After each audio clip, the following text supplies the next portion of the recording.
কৃষ্ণ হরে বল সুদীগুরু ভক্তমণ্ডলী, সকল ভক্তবৃন্দের শ্রীরাঙ্গার আতুল চরণে আমি কদমের শতকোটি দণ্ডপত প্রণাম ভক্তি গ্রহণ করবেন। হরে কৃষ্ণ। আজকে আমরা আস্বাদন করব শ্রী শ্রী জগন্নাথ দেবের প্রকট এবং আবির্ভাব সম্বন্ধে। তো সর্বপ্রথম ছোট্ট একটি অনুরোধ, আপনারা সম্পূর্ণ ভিডিওটি শ্রবণ করবেন এবং পরবর্তী কৃষ্ণ সম্বন্ধে ভিডিও পেতে চ্যানেলটিকে সাবস্ক্রাইব করবেন। যারা অলরেডি সাবস্ক্রাইব করে রেখেছেন আপনাদেরকে অসংখ্য অসংখ্য ধন্যবাদ। শ্রী শ্রী জগন্নাথ দেবের প্রকট সম্বন্ধে কত শাস্ত্রীয় উক্তি রয়েছে বা লিপিবদ্ধ করা হয়েছে, তবে ভগবান ভক্তের বাঞ্ছা পূরণের জন্য তিনি উক্ত রূপ ধারণ করে শ্রীক্ষেত্রে বিরাজ করছেন। শ্রী নারদ মুনির প্রার্থনা অনুসারে প্রভু শ্রীকৃষ্ণ এই কলির যুগে ধারু ব্রহ্ম জগন্নাথ রূপে শ্রীক্ষেত্রে পূজিত হচ্ছেন। শ্রী ব্রহ্মার প্রথম পর্যায়ে শ্রী চতুর্ভুজ ভগবান শ্রী নীল মাধব মূর্তি রূপে শঙ্খক্ষেত্রে নীলাচলে পতিত জনকে কৃপা বিতরণ করার জন্য অবতীর্ণ হয়েছেন। দ্বিতীয় পরার্ধে মনুসন্দনী এক যুগ পরে সত্যযুগ আরম্ভ হয়। সেই সময় শ্রী ইন্দ্রদ্যুম্ন নামে একজন সূর্য বংশীয় পরম বিষ্ণুভক্ত রাজা মালব দেশের অন্তর্ভুক্ত অবন্তী নগরে রাজত্ব করতেন। তিনি ভগবানের সঙ্গে সাক্ষাৎ করার জন্য অত্যন্ত ব্যাকুল হয়ে পড়েছিলেন। ভগবান দ্বারা প্রেরিত একজন বৈষ্ণব সেই সময় রাজসভায় উপস্থিত হয়ে কথার প্রসঙ্গ কমে তিনি শ্রী নীল মাধবের কথা জ্ঞাপন করলেন। এই সংবাদ প্রাপ্ত হয়ে রাজা বিভিন্ন দিকে ব্রাহ্মণদের শ্রী নীল মাধবের অনুসন্ধানের জন্য প্রেরণ করলেন। সবাই বিপুল মনোরথ হয়ে রাজধানীতে প্রত্যাবর্তন করলেন, কিন্তু কেবল রাজপুরোহিত শ্রী বিদ্যাপতি বহু স্থান ভ্রমণ করতে করতে অবশেষে এক শবর পল্লীতে এসে উপস্থিত হলেন। শবর পল্লীতে উপনীত হয়ে তিনি বিশ্ব বসু নামে এক শবরের গৃহে আশ্রয় গ্রহণ করলেন। গৃহস্বামী ললিতা নামে এক কন্যা ছিল। কিছু সময়ের পর গৃহস্বামী শবর গৃহে প্রত্যাবর্তন করে সেই ব্রাহ্মণ অতিথিকে সেবা করার জন্য কন্যাকে আদেশ করলেন। তারপর সেই অবস্থান কালে শবরের বিশেষ অনুরোধ ক্রমে তার কন্যার পানি গ্রহণ করেন। বিদ্যাপতি প্রতিদিন লক্ষ্য করতেন ভক্ত শবর প্রত্যহ রাত্রে বাইরে কোথায় যান এবং তার পরের দিনের বেলায় মধ্যাহ্ন সময় গৃহে প্রত্যাবর্তন করেন। যখন তিনি গৃহে প্রত্যাবর্তন করেন তখন সেই সময় শবরের শরীরে কর্পূর, কস্তুরী, চন্দন আদির গন্ধ গৃহটি সুসুবাসিত হতো। বিদ্যাপতি তার পত্নী ললিতাকে একদিন জিজ্ঞাসা করলেন, তোমার পিতা প্রতি রাত্রে বাইরে কোথায় যান? কিন্তু ললিতা প্রথমে ইতস্ত বোধ করলেন, নীরব রইলেন, কারণ তার পিতা নীল মাধব সম্বন্ধে কাউকে কিছু বলতে নিষেধ করেছিলেন। তখন বিদ্যাপতি বললেন, তুমি যদি তোমার পিতার আরাধ্য সম্বন্ধে কিছু না বলো তাহলে আমি আত্মহত্যা করব।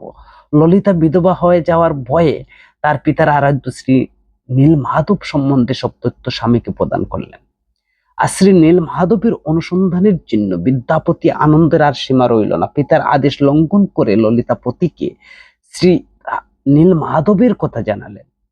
শ্রী বিদ্যাপতি প্রভু শ্রী নীল মাধব দর্শনের জন্য অত্যন্ত ব্যাকুল হয়ে উঠলেন। অবশেষে কন্যার বিশেষ প্রার্থনা অনুসারে বিশ্ব বসু বিদ্যাপতির চোখ বেঁধে থাকে নীল মাধব দর্শনের জন্য নিয়ে গেলেন। বিশ্ব বসুর কন্যা ললিতা স্বামীর বস্ত্রা অঞ্চলে কিছু সর্ষে বেঁধে দিয়েছিলেন। বিদ্যাপতি পথের মধ্যে সেই দিন নিক্ষেপ করতে করতে চললেন। বিদ্যাপতি যখন শ্রী নীল মাধবের নিকট উপস্থিত হলেন তখন বিশ্ব বসু বিদ্যাপতির চোখের বন্ধন খুলে দিলেন। বিদ্যাপতি শ্রী নীল মাধব অপূর্ব শ্রীমূর্তি দর্শন করে আনন্দ নিত্য স্তব করতে লাগলেন, অনিমেষ নয়নে দর্শন করলেন। বিশ্ব বসু বিদ্যাপতিকে শ্রী নীল মাধবের নিকট রেখে কন্দমূল, বনফুল আদি পূজার উপকরণ আহরণার্থে অন্যত্র গমন করলেন। আর ইত্যবসরে ব্রাহ্মণ দেখলেন একটি খাক নিকস্ত একটি কুণ্ডি পতিত হওয়া মাত্রই প্রাণ ত্যাগ করল। তারপর চতুর্ভুজ মূর্তি ধারণ করে সাজুর্য মুক্তি বৈকুণ্ঠ লোকে গমন করলো। তখন তাকে দেখে বিদ্যাপতি সেই বৃক্ষে আরোহণ করে কুণ্ডিতে পতিত হয়ে প্রাণ বিসর্জন দেওয়ার চেষ্টা করলেন।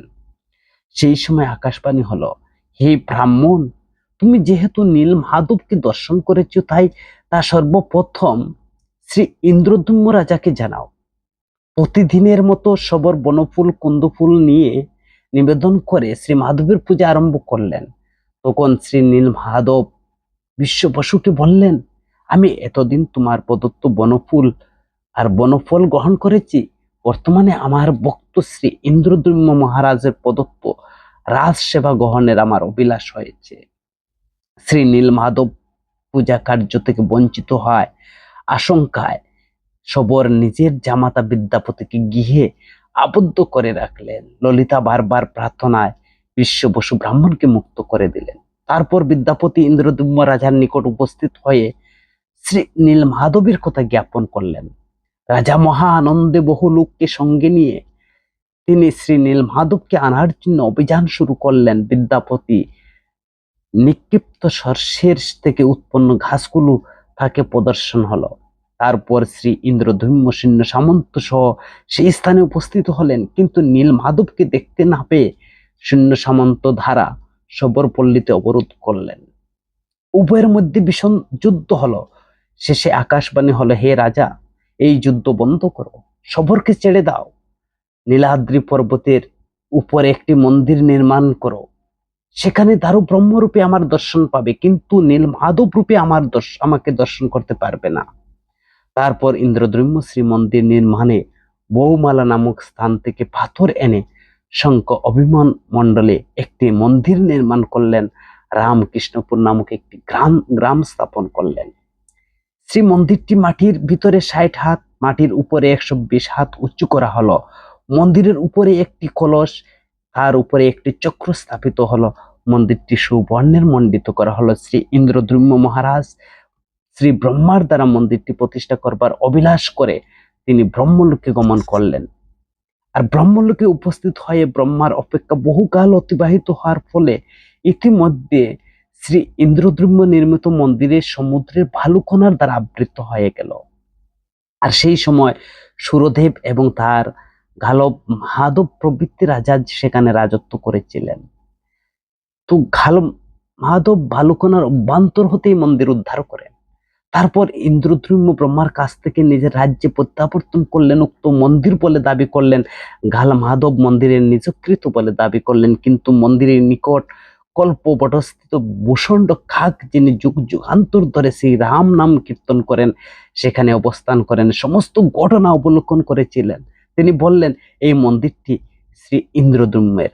তার অনুপস্থিতিতে তা বালুকার দ্বারা আবৃত হয়ে গিয়েছিল, আর গাল মাধব তা উদ্ধার করেছেন। শ্রী ইন্দ্রদ্যুম্ন রাজা শ্রী ব্রহ্মাকে এই পরম মুক্তিদায়ক ক্ষেত্র শ্রী মন্দির প্রতিষ্ঠা করার জন্য প্রার্থনা করলেন। শ্রী ইন্দ্রদ্যুম্ন রাজা নীল মাধবকে দর্শন না পেলে অনশনে ব্রত করে প্রাণ ত্যাগ করার সংকল্প নিয়ে তিনি কুশশয্যায় শয়ন করলেন। তখন শ্রী জগন্নাথ ঠিক তেমনি স্বপ্নেতে তাকে বললেন, তুমি চিন্তা করো না, সমুদ্র বাঙ্কি মোহনা নামক স্থানে দারু ব্রহ্মরূপে বাসতে বাসতে এসে আমি উপস্থিত হব। রাজা সৈন্য সামন্ত সহ সেই নির্দিষ্ট দিনে সেখানে উপস্থিত হলে শঙ্খচক্র গদা বুদ্ধাঙ্কিত শ্রী দারু ব্রহ্মরূপ দর্শন করলেন। রাজা বহু বলবান হস্তি প্রবৃত্তি নিযুক্ত করলেন এবং সেই দারু ব্রহ্ম উত্তোলন করতে পারলেন না। তখন শ্রী জগন্নাথ রাজাকে স্বপ্নে জানালেন, আমার পূর্ব সেবক বিশ্ব বসুকে এখানে নিয়ে এসো আর একটি সুবর্ণ রথ দারু ব্রহ্মের সম্মুখে স্থাপন করো। রাজা সেই স্বপ্ন আদেশ অনুযায়ী কার্য শুরু করলেন। বিশ্ব বসু এসে দারু ব্রহ্ম একদিকে বিদ্যাপতি ব্রাহ্মণ অপর দিকে ধরলেন। তখন চতুর্দিকে সমস্ত ভক্ত হরি কীর্তন করতে লাগলেন। রাজা শ্রী দারু ব্রহ্মের শ্রীচরণে ধারণ করে রথে আরোহণের জন্য প্রার্থনা করলেন। শ্রী দারু ব্রহ্মকে রথে আরোহণ করিয়ে রাজা তাকে নির্দিষ্ট স্থানে নিয়ে গেলেন। তখন ব্রহ্মা যজ্ঞ আরম্ভ করলেন। শ্রী নৃসিংহদেব ভাবী বেদিতে অবস্থান করলেন। যে স্থানে বর্তমানে মন্দির আছে সেই স্থান হচ্ছে যজ্ঞ অনুষ্ঠিত হয়েছিল। মুক্তি মণ্ডপের সংলগ্ন পশ্চিম দিকে যে নৃসিংহদেব বিরাজমান, তিনি হচ্ছেন আদি নৃসিংহদেব। শ্রী ইন্দ্রদ্যুম্ন মহারাজ শ্রী দারু ব্রহ্মকে শ্রী মূর্তিরূপে প্রকট করার জন্য বহু দক্ষ শিল্পীকে আহ্বান করলেন, কিন্তু কেউ দারু ব্রহ্মকে স্পর্শ করতে পারলেন না।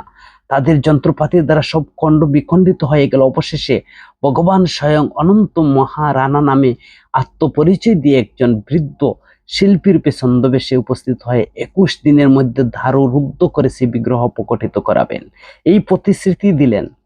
এবং অন্য যে সমস্ত কারিগর রাজার আহ্বানে এসেছিলেন, তারা সেই বৃদ্ধ সূত্রধরের উপদেশ অনুসারে রাজা ধার 3টি রথ নির্মাণ করলেন। আর সেই বৃদ্ধ কারিগর দারু ব্রহ্মকে শ্রীমন্দিরের ভিতরে রেখে আর ধার রুদ্ধ করে একাকে অবস্থান করতে লাগলেন।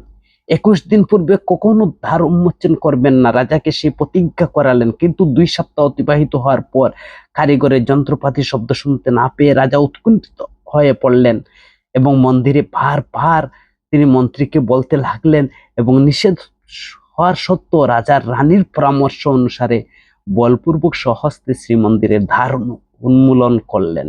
ভিতরে প্রবেশ করে তিনি তার আর কারিগরকে সেখানে দেখতে পেলেন না। কেবল 3টি দারু ব্রহ্ম প্রকটিত হয়েছে। নিকটে উপস্থিত হয়ে দেখলেন যে শ্রী মূর্তি, শ্রী হস্তের অঙ্গুলি সমূহ শ্রী পাদপদ্ম প্রকাশিত হয়নি। বিচক্ষণ মন্ত্রী তখন রাজাকে জানালেন যে সেই বৃদ্ধ কারিগর আর কেউ নন, স্বয়ং জগন্নাথ। রাজা নিজে প্রতিজ্ঞা ভঙ্গ করে তো রাত্রি শ্রী জগন্নাথ রাজাকে স্বপ্নে দেখা দিলেন। বললেন, আমি এই রূপে দারু ব্রহ্ম আকারে শ্রী পুরুষোত্তম নামক শ্রী নীলাচলে নিত্য অধিষ্ঠিত আছি। এই প্রপঞ্চ আমি আমার শ্রীধাম সহ 24 অর্চা অবতার রূপে অবতীর্ণ হব। আমি প্রাকৃত হস্তপদ আদি রহিত হয়ে অপ্রাকৃত হস্তপদ আদির দ্বারা ভক্তের প্রদত্ত সেবা উপকরণ গ্রহণ করি এবং ভূমঙ্গলার্থে বিচরণ করি। আমি নীলা মাধুরী প্রকট করার জন্য এই রূপে প্রকাশিত হয়েছি। আমার মাধুর্য রসের ভক্তরা আমাকে শ্রী শ্যাম সুন্দর মুরলী বদন রূপে দর্শন করেন। আর আমার ঐশ্বর্য সেবায় যদি তোমার অভিলাষ হয়, তাহলে তুমি স্বর্ণ অথবা রৌপ্য নির্মিত হস্তপদাদির দ্বারা আমাকে সবসময় ভূষিত করতে পারো। কিন্তু জেনে রাখো, আমার শ্রী অঙ্গ সমস্ত ভূষণের ভূষণ। সেই জগন্নাথ দেব মহারাজ ইন্দ্রদ্রুম্যের সহস্র অশ্বমেধ যজ্ঞ ও ভক্তির প্রভাবে স্বয়ম্ভু মনির দ্বিতীয় উপার্ধে আবির্ভূত হলেন। বেদপতি ব্রহ্মার দ্বারা শ্রীমন্দিরে প্রবিষ্ট হয়েছিলেন। দ্বিতীয় মনু সরোচিজের প্রথম সত্যযুগে শ্রী জগন্নাথের কাষ্ঠবপু ধারণ হয়েছিল। কাষ্ঠবপু ধারণ ও শ্রীমন্দির নির্মাণ হতে শ্রীমন্দিরে প্রতিষ্ঠা আর রত্ন সিংহাসনের বিজয়ের সময়ের মধ্যে প্রায় 15,33,00,000 মানব বর্ষ সৌরবর্ষ অতিবাহিত হয়ে গিয়েছিল। তারপর শ্রী জগন্নাথ হাস্য বললেন, হে রাজা, যেই বিশ্ববসু আমাকে নীল মাধব রূপে পূজা করেছিল, তার বংশধরেরা যুগে যুগে আমার দক্ষিণ সেবক নামে পরিচিত হয়ে সেবা করবে। বিদ্যাপতি ব্রাহ্মণ পত্নীর গর্ভজাত বংশধরেরা আমার অর্চক হবে এবং বিদ্যাপতি সবর গর্ভজাত সন্তানরা আমার বুক রন্ধনের কার্য করবে। তারা সোপকার নামে খ্যাত হবে। শ্রী ইন্দ্রদ্রুম্য মহারাজ শ্রী জগন্নাথ দেবকে বললেন, আপনার কাছে আমার প্রার্থনা, প্রত্যহ 1 প্রহর অথবা 3 ঘন্টা আপনার শ্রী মন্দির ধারে রুদ্ধ থাকবে। আর জগৎবাসী সকলেই দর্শনের জন্য অবশিষ্ট সময় আপনার শ্রী মন্দিরের ধার উন্মুক্ত থাকবে। সারাদিন আপনার ভোজন চলতে থাকবে, কখনো আপনার হস্ত কমল শুষ্ক হবে না। শ্রী জগন্নাথ তদাস্তু বলে সম্মতি দিয়ে এবং বললেন, এখন তুমি তোমার নিজের জন্য কিছু বর প্রার্থনা করো। তখন রাজা বললেন, আপনি আমাকে এই বর দিন যাতে কোনো ব্যক্তি আপনার শ্রী মন্দিরে নিজের সম্পত্তি বলে দাবি না করতে পারে। তাই আমি নির্বংশ হতে চাই। শ্রী জগন্নাথ তদাস্তু বলে তৎক্ষণাৎ অন্তর্নিহিত হলেন। আর এইভাবে শ্রী জগন্নাথ, শ্রী বলদেব, সুভদ্রা মহারানী নীলাচলে নিত্য অবস্থান করছেন। হরে কৃষ্ণ, জয় জগন্নাথ।